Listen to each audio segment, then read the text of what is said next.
Olá, irmãos, graça e paz. Iniciamos, quer dizer, retomamos, né, os personagens bíblicos e desde já pedimos para que vocês curtam, se inscrevam no canal e compartilhem, porque ajuda, né, o nosso trabalho de levar a palavra de Deus a outras pessoas.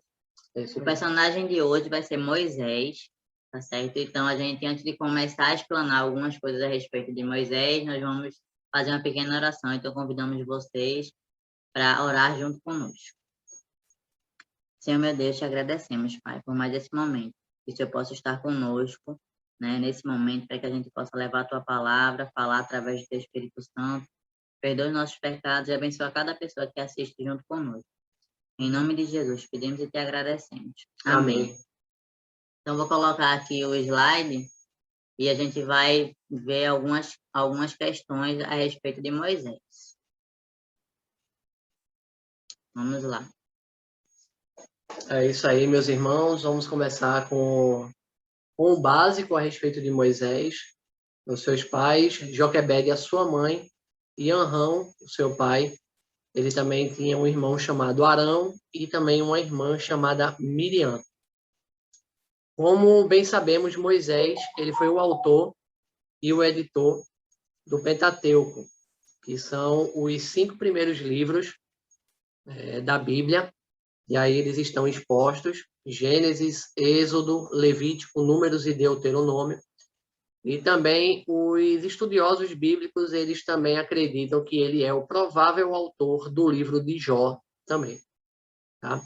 Moisés, ele recebeu aí, claro, além das visões e orientações do Senhor, ele consultou coleções de histórias, notas, registros e também tradições genealógicas. Tudo para que ele pudesse escrever o Pentateuco da forma mais clara e mais sucinta possível. Ele estudava bastante sobre a cultura egípcia, é claro, se ele era considerado filho da filha de Faraó, tá? Então, ele, para ser Faraó, para ficar nessa descendência aí de comando e tudo mais, ele precisava ser versado, ou seja, ele tinha que ter um grande conhecimento sobre a cultura egípcia, então logo ele era um escriba, tá certo?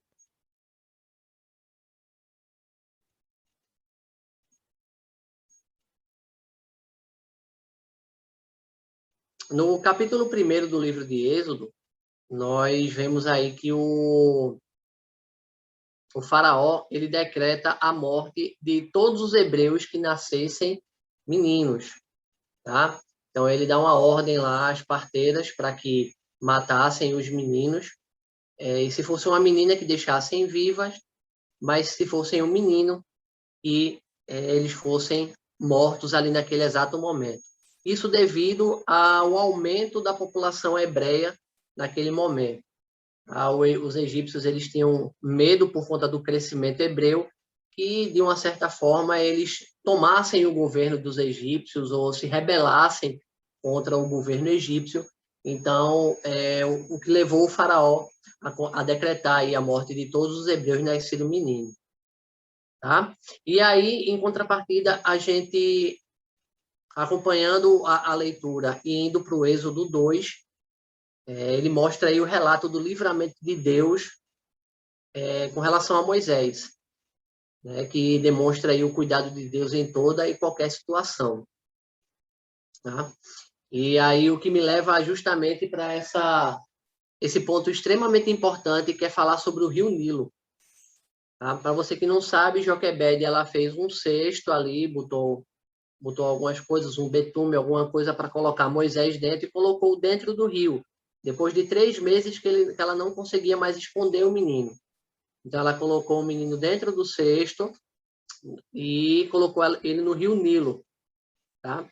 E aí a gente entende aí essa questão do livro de Êxodo, porque o rio Nilo, para o faraó, ele desempenhava um papel importante, como está escrito aí, e estava ligado a diferentes divindades.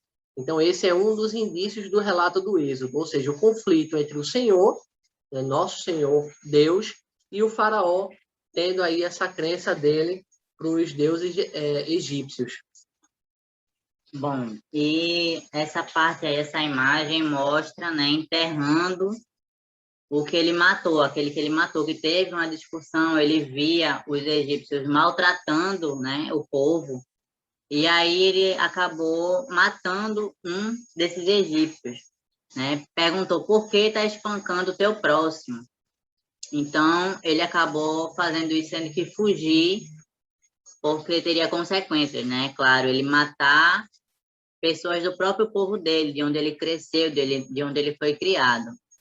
E aí Moisés vai para Midian aos 40 anos. E ali ele conhece sua futura esposa Zípora, né? Eles tiveram 2 filhos, que é Gerson e Eliezer. Está lá em Êxodo 2, do 11 ao 25. E levando em consideração essa questão dessa fuga de Moisés, eu queria fazer um adendo aqui. Por que a gente não começou com o livro de Gênesis ou com outros livros da Bíblia? O livro de Êxodo é o que fala mais dessa questão de Moisés, de como ele nasceu, de como ele cresceu, o seu desenvolvimento como escriba lá no Egito, no Egito, e também a sua fuga e o seu retorno lá para o Egito para libertar o povo hebreu. Tá? Um dia ele estava pastando lá com uma das ovelhas e ele viu uma sarça pegando fogo, mas o fogo não consumia aquela sarça. Então aquilo ali deixou ele maravilhado, porque como pode um fogo que a tudo consome, estava pegando fogo uma sarça e aquela sarça não estava sendo consumida pelo fogo, somente o fogo de Deus. Tá? E aí o que é que acontece? Deus chama Moisés para ali, para conversar com ele, manda ele tirar as sandálias, porque aquilo ali era um lugar santo, é claro, Deus estava naquele momento, naquele solo, e então ele fala com Moisés e diz a ele a missão que ele teria de livrar o povo hebreu da escravidão dos egípcios. E aí Deus concede os poderes a Moisés. Antes disso, eles conversam bastante. Deus dá todas as diretrizes a ele e ele fica falando, dando vários motivos para ele não aceitar essa missão. Visto, eu não sei se vocês sabem, mas é um detalhe. E os eruditos acreditam que Moisés era gago, tá? Justamente por um dos versos lá no livro de Êxodo. E independente da quantidade de coisas de questionamentos que ele fazia, Deus deu a ele essa orientação, deu a ele essa missão e ele aceitou, visto que Deus colocaria também ao seu lado o seu irmão Arão para ajudá-lo nas negociações com relação ao faraó egípcio. Dentre tantas coisas que a gente aprende e tantos marcos da história de Moisés, né, uma delas é a questão das pragas, né, está lá de Êxodo 7 a 12, né, e tem aí alguns textinhos a respeito de cada uma, mas eu não vou me adentrar por conta, para não ficar um vídeo muito extenso. Mas a gente queria mencionar aqui eles, né, foram as 10 pragas, né? Veio o sangue no Nilo, né? As rãs depois, piolhos, as moscas. Aí o quinto foi a pestilência, né? Do todo o gado. E depois veio as úlceras, granizo, gafanhotos, escuridão e a última, né? Que foi assim uma sequência, porque o faraó ele era irredutível em libertar o povo, né? E aí veio uma após outra, porque ele sempre estava dizendo não e não e não, até o momento em que foi para a última praga que falava do primogênito, que foi quando tocou aí no filho do faraó, né? Então foi quando ele, infelizmente, sentiu, né, junto a ele ali, dele perder o filho por conta da desobediência dele, né, em libertar o povo. Então, foram essas 10 pragas que assolaram e aconteceram as 10 por conta da desobediência, né? Toda vez que falava, liberta o povo, ele dizia não, vinha uma outra e outra e outra, até o momento que foi no filho do faraó e acabou o filho dele morrendo. por conta da desobediência dele, foi quando aí ele finalmente percebeu que ele estava errando, né, com o povo. Algumas dessas pragas, como vocês podem acompanhar, se vocês já tiveram a oportunidade de ler a Bíblia, vocês podem analisar que algumas dessas pragas elas afetam diretamente as divindades egípcias, tá? Como o sangue, por exemplo, no Nilo. Eu já mencionei nos slides passados a respeito da importância do Nilo para a cultura egípcia e para o faraó. Então, a gente sabe que o próprio faraó também ele se considerava uma divindade, e essas são aí todas as pragas que acometeram os egípcios. E um detalhe bem importante, que na Bíblia sempre dizia que Deus endurecia o coração do faraó, e que muitas pessoas elas interpretam de forma bem errônea, achando que Deus que estava endurecendo o coração, como se ele estivesse manipulando o coração do faraó, para que faraó não deixasse os hebreus, o povo de Deus, se liberto. E, na verdade, cada sinal desse endurecia o coração do faraó. Não pela manipulação de Deus, mas porque cada sinal desse representava a superioridade de Deus diante de qualquer divindade que o faraó acreditava. Mas o faraó ele poderia ter derretido seu coração e visto que ele não era capaz de duelar com Deus, com um santo Deus, e ele ainda assim ele mentiu, dizendo que ia libertar o povo e não libertava, e ele queria bater de frente com Deus.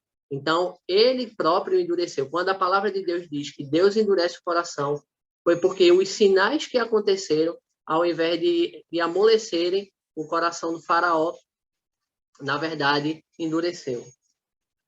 Bom, outro marco, se podemos falar assim, de todos os livros de Moisés, como já falou aí o Pentateuco, né? Fala sobre a Páscoa. Inclusive, estamos nos aproximando da Páscoa, né, nesse momento, em meio à pandemia, e as pessoas ainda se preocupam com o preço do ovo da Páscoa, né, em comprar, embora esteja muito caro, para dar para o seu filho, para dar para algum parente, um amigo. E a gente até entende o gesto, né, porque quer demonstrar o carinho por alguém. Mas a Páscoa não tem nada a ver com coelhos, chocolate e nada disso que é imposto, né, pela indústria e também pelas pessoas que também não conhecem muito bem a palavra, né? A gente sabe que o carinho, o afeto de demonstrar, levando um chocolate para alguém, ele é válido sim, mas a Páscoa ela não se resume a isso, né? Se a gente for representar por um animal, ele seria o cordeiro, né? E não ovos de Páscoa de chocolate, mas sim o sangue de Jesus. Então, se você for ler aí o Êxodo 12, você vai ver essa questão da Páscoa, você vai entender melhor. Eu quis trazer essa imagem aí porque ela demonstra o que é realmente a Páscoa. Então, se você tem esse comportamento de comprar chocolate para as pessoas, não deixe de fazer. É algo que você faz com carinho, né? A gente respeita, a gente entende, a gente também gosta de chocolate, mas a questão de você ter o verdadeiro significado, né? Dá o ovo da Páscoa, mas escreve uma cartinha com um texto bíblico, né? Dá um chocolate, mas dá um livro que relate alguma coisa, dá um chocolate e dá uma Bíblia junto, porque eu sei que nem todas as pessoas são cristãs, nem todas as pessoas gostam de estudar a palavra, mas se você der um chocolate com alguma coisa assim que lembre a Jesus, você já vai estar aí também evangelizando. Exatamente. E essa questão dessa instituição da Páscoa ela é extremamente importante, assim como a gente também já fez até uma série sobre o verdadeiro Natal, tá? Que retrata, para nós, o significado mais importante é o nascimento de Cristo, e não um velhinho de barba branca e gorduchinho que leva presentes para as pessoas. Na verdade, isso aí sabemos muito bem que isso aí é a questão do consumismo desenfreado, porque o verdadeiro símbolo do Natal é a vida e o ministério de Cristo. Claro, nós sabemos que Cristo não nasceu no mês de dezembro, muito menos no dia 25, mas essa é a data que o mundo adotou como nascimento de Cristo. Claro que os eruditos eles concordam que o nascimento de Cristo foi entre setembro e outubro, mas aí, sem querer fugir muito do assunto e retratando para a Páscoa, nesse momento em que Moisés fala da Páscoa para o pessoal, né, para o povo hebreu, que Deus tinha dado todas as orientações a ele, eles imolam um cordeiro e colocam o sangue nos umbrais da porta, tá? Que é justamente o símbolo do cordeiro. É um símbolo do que haveria de vir quando Jesus viesse e morresse por nós. O verdadeiro Cordeiro de Deus que tira o pecado do mundo. E o sangue também representando o sangue de Cristo. E aí nós vemos essa belíssima imagem, que é a abertura do Mar Vermelho.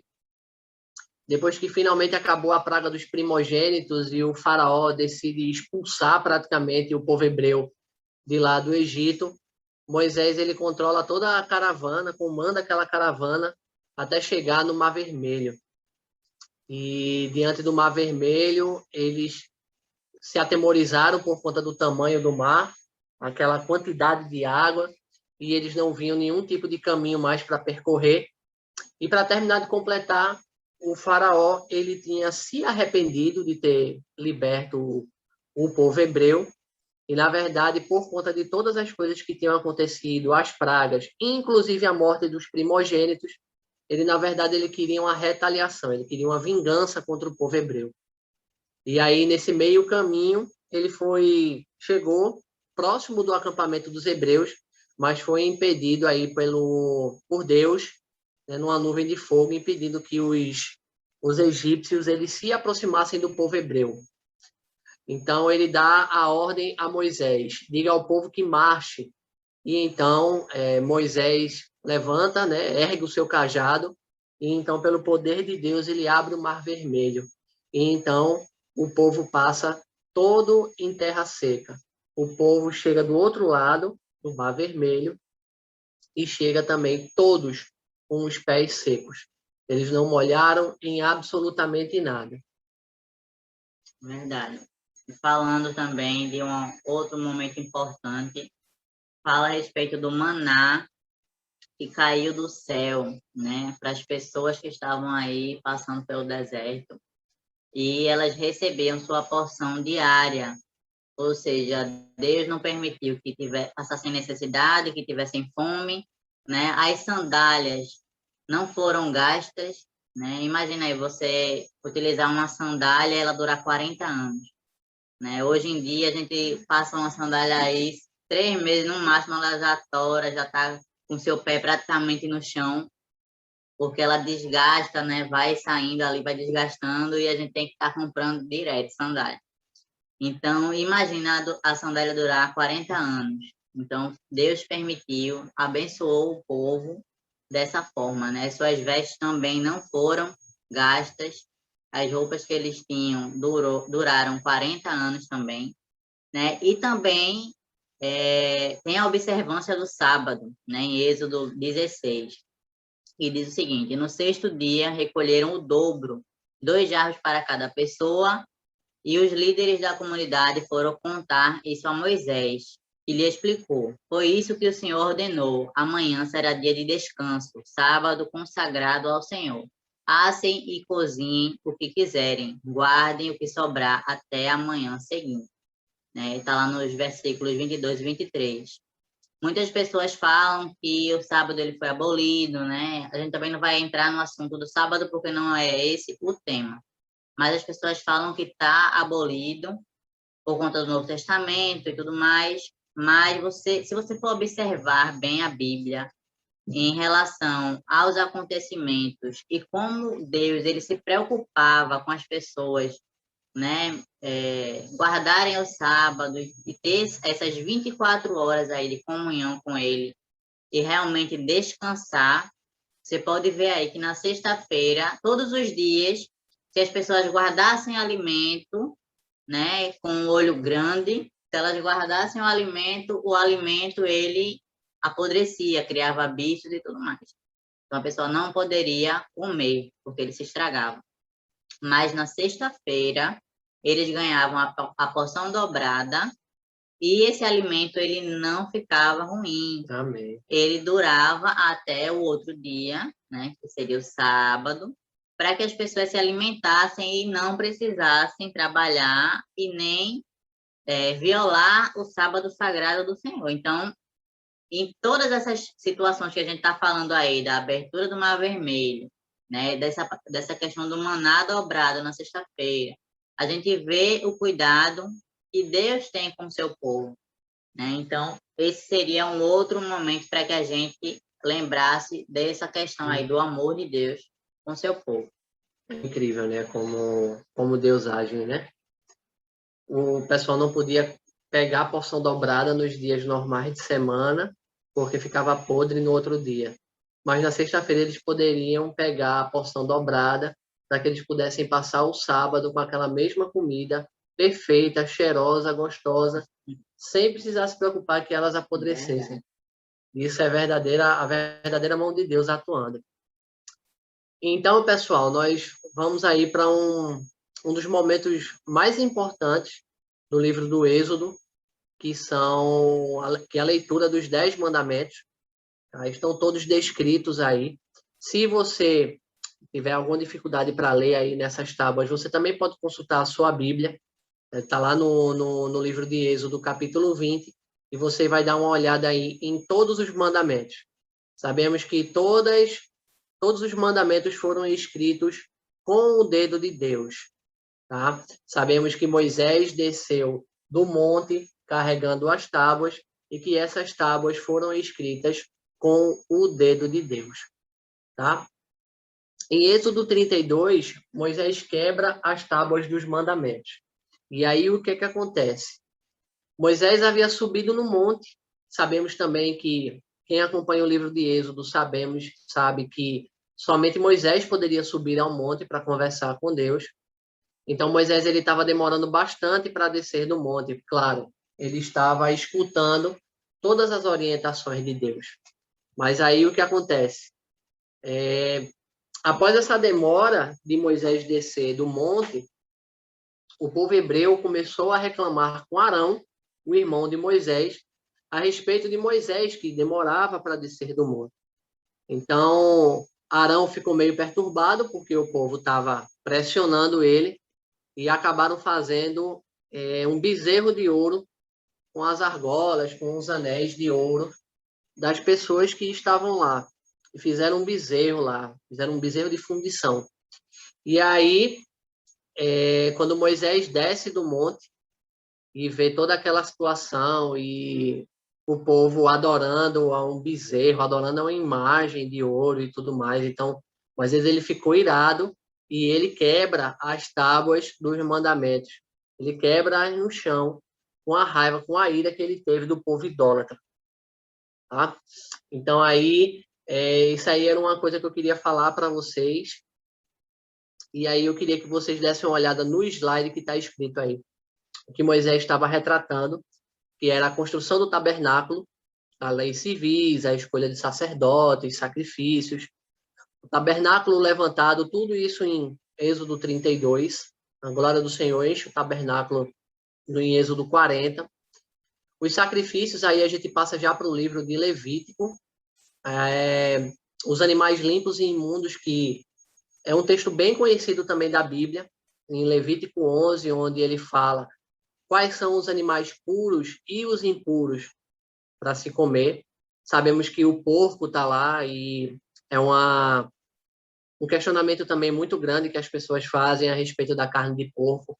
E está lá em Levítico 11, que era uma carne imunda que não deve ser consumida. E aí nós chegamos à conclusão. Essa questão de Levítico 11 é uma das coisas que a gente é muito questionado, porque a gente não come camarão, porque a gente não come o porco, como o Michel falou. Então, caso vocês tenham dúvida em relação à alimentação, se vocês estão aí fazendo mal ao corpo de vocês, né? Porque no nosso corpo, ele é o templo do Espírito Santo. Então, tudo que entra, tudo que nós fazemos com o nosso corpo, acaba influenciando no nosso relacionamento com Deus, né? Então, é algo também a ser estudado Então, a gente convida vocês também a dar uma olhadinha em Levítico 11, para não achar que é a gente que está dizendo que não é para comer porco, porque os adventistas não comem porco. Não é assim. Tá? Vocês deem uma olhadinha e aí vocês vão estudar e vão ver direitinho. Então, aí a gente conclui, para finalizar, esse personagem bíblico tão importante, né, que é Moisés. A gente vê aí que foram 40 anos no deserto, né, por conta de desobediência, idolatria, rebeldia, né, do povo. E não se desgastaram as sandálias, como eu falei para vocês, nem os pés, nem problema de pele as pessoas tiveram por conta do sol. Aquele arqueólogo Rodrigo Silva, ele falou que ele tem uma marca na testa, porque ele passou não sei quanto tempo no deserto, mas não foi nem um ano, acredito, né? Foram alguns meses que ele passou estudando lá. E ele tem uma marca na testa por conta do sol.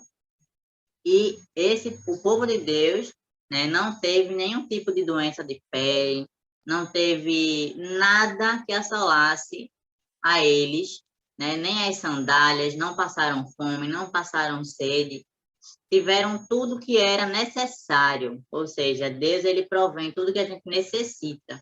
Às vezes nós queremos algo além daquilo que nós necessitamos, e às vezes a gente não recebe algo que a gente quer, e fica achando que Deus não está com a gente, que Deus não cuida da gente, mas ele vai te dar apenas o necessário, ele vai te prover o que é realmente necessário.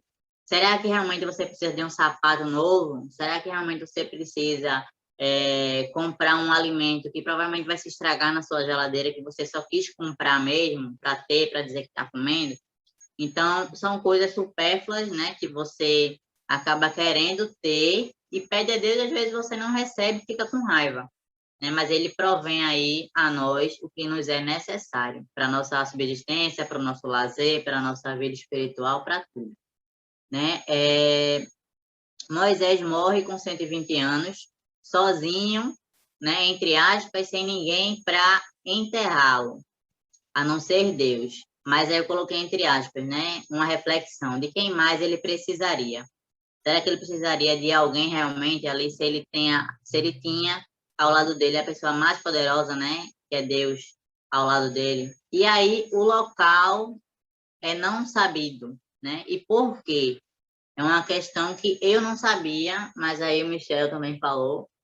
E aí é algo que aprendi, né? A gente vai vivendo e aprendendo, vai estudando e vai aprendendo. Então, o local não era sabido para evitar a idolatria.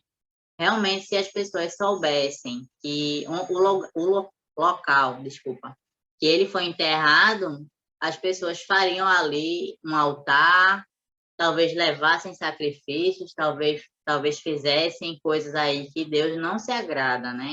A idolatria. Então, é por esse motivo que as pessoas não sabem o local. A palavra de Deus diz que nunca se levantou em Israel alguém como Moisés, com quem o Senhor tratava face a face, ou seja, era uma conversação, era um diálogo diário, era ali momentos de oração, momentos de que Deus o chamava para fazer a sua missão.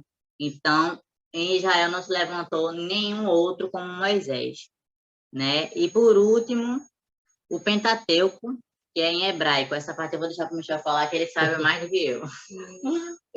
Na verdade, o Pentateuco, né, que ele é em hebraico, o que acontece? Isso é uma das coisas que me leva muito a refletir a respeito de Moisés e a respeito de Deus mesmo. Como ele é maravilhoso, como ele é poderoso e realmente onisciente. O que eu fico pensando, se o Pentateuco ele fosse escrito nos hieróglifos, que era a língua egípcia falada na época, a gente só teria uma tradução disponível mais ou menos em 1822. Por quê? Porque a pedra de Roseta, que é quando surgiu a egiptologia, e aí eu preciso até que vocês depois deem uma olhada no Google, é também conhecida como a pedra mais famosa do mundo, que é a pedra de Roseta. Ela foi encontrada em 1799 por um dos generais de Napoleão Bonaparte em uma expedição de Napoleão no Egito. E essa pedra ela ficou bem conhecida e ela ditava várias coisas a respeito de alguns faraós, mas ela só foi inteiramente traduzida por Champollion em 1822. Então, eu fico imaginando como um Deus tão onisciente pode ter feito com que ele tivesse escrito a Bíblia toda em hebraico, uma língua que, entre aspas, é uma língua até mais fácil de você aprender, e a gente pode tem muito mais acesso, há muito mais tempo que a gente tem o Pentateuco, e se fosse em hieróglifos, ela só teria uma tradução em 1822. Ou seja, quase 2 séculos apenas que a gente ia ter a Bíblia. Imagina o quanto de conhecimento a gente ainda teria que ter, não teria interpretação ainda de profecias bíblicas e tantas outras coisas, tá? E aí, para finalizar, eu quero falar por que Moisés ele não entrou na Terra Prometida e ele morreu ali no monte, vendo a Terra Prometida, né? Vendo a Terra de Canaã. Ele morreu aí praticamente pelo beijo de Deus, o famoso beijo de Deus, tá? Que muitas pessoas acham que foi injusto e tudo mais, mas Moisés ele acabou desobedecendo a Deus em algumas áreas, tá? Ele demonstrou também essa ira quando ele quebrou as tábuas do testemunho. E lá na rocha de Refidim, no capítulo no livro de Êxodo, Deus ordenou que ele ferisse a rocha para que saísse água, porque o povo estava clamando por água. Mas depois, Deus pediu para que Moisés apenas falasse com a rocha em Meribá. E seria um testemunho de um milagre ainda maior, que seria apenas ele falar com a rocha. E não era algo de Moisés, mas uma providência de Deus, mais um milagre de Deus. Mas Moisés, irado com o povo, feriu a rocha 2 vezes. Era para ele apenas falar com a rocha, mas ele feriu a rocha e feriu 2 vezes. Tá? Então, Moisés, ele realmente foi um profeta que não se levantou mais em Israel, com que Deus tratava face a face. Não que Moisés visse a face de Deus, porque ninguém viu a face de Deus, mas era como a Renata falou, era uma intimidade, uma conversa, era orientações, tudo ele falava diretamente para Moisés. Mas Moisés, ele foi rebelde, ele teve essa ira e ele também foi desobediente, tá? Então é justamente aí esse final que eu gostaria muito de falar para vocês a respeito dessa desobediência a Deus. A gente não deve ser desobediente a ele, ao contrário, que a gente também não devemos ter esse coração endurecido para Deus, tá? E que a gente realmente deve ouvir o seu chamado e obedecer aos seus mandamentos, obedecer às suas palavras de sabedoria e de amor. Então, finalizando assim, com uma bela de uma frase que eu encontrei, né, na internet, e que acredito que todos nós temos o nosso deserto particular, né? Às vezes é uma doença, às vezes é alguma situação que tem aí se esticado por anos, e Deus conhece o coração de cada um, né? E só a gente mesmo sabe o que a gente passa. Então, eu quis trazer essa frase que diz o seguinte: não lamente pelo deserto. Moisés viu mais de Deus no deserto do que jamais tinha visto no palácio de Faraó. Né? Ele cresceu no palácio com todas as coisas possíveis e imagináveis que ele poderia ter, né? E ele não viu a Deus ali. Mas, a partir do momento que ele resolve obedecer, que ele resolve agir, né, em favor do seu povo, em favor da libertação do seu povo, e ter um relacionamento com Deus, e aprender e agir por Deus, né, ele viu aí o quanto Deus é poderoso, né? Desde as sandálias não gastas, a alimentação, a questão do sábado, né, dos 10 mandamentos, enfim, ele pôde ver muito mais a Deus do que a Deus no deserto do que ali no palácio. Então é isso, gente.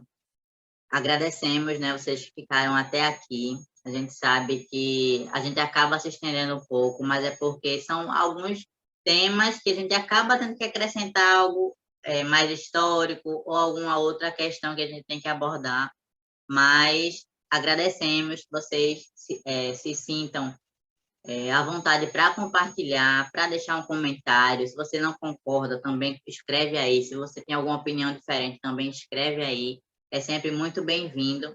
E não se esqueçam de se inscrever no canal. Deixe seu like, deixe o seu comentário, compartilhe essa mensagem com as pessoas dos seus grupos de WhatsApp, as suas redes sociais, para que a palavra de Deus chegue ao máximo de número de pessoas. Tá bom? Nos vemos no próximo vídeo, se Deus assim o permitir. Fiquem todos com Deus.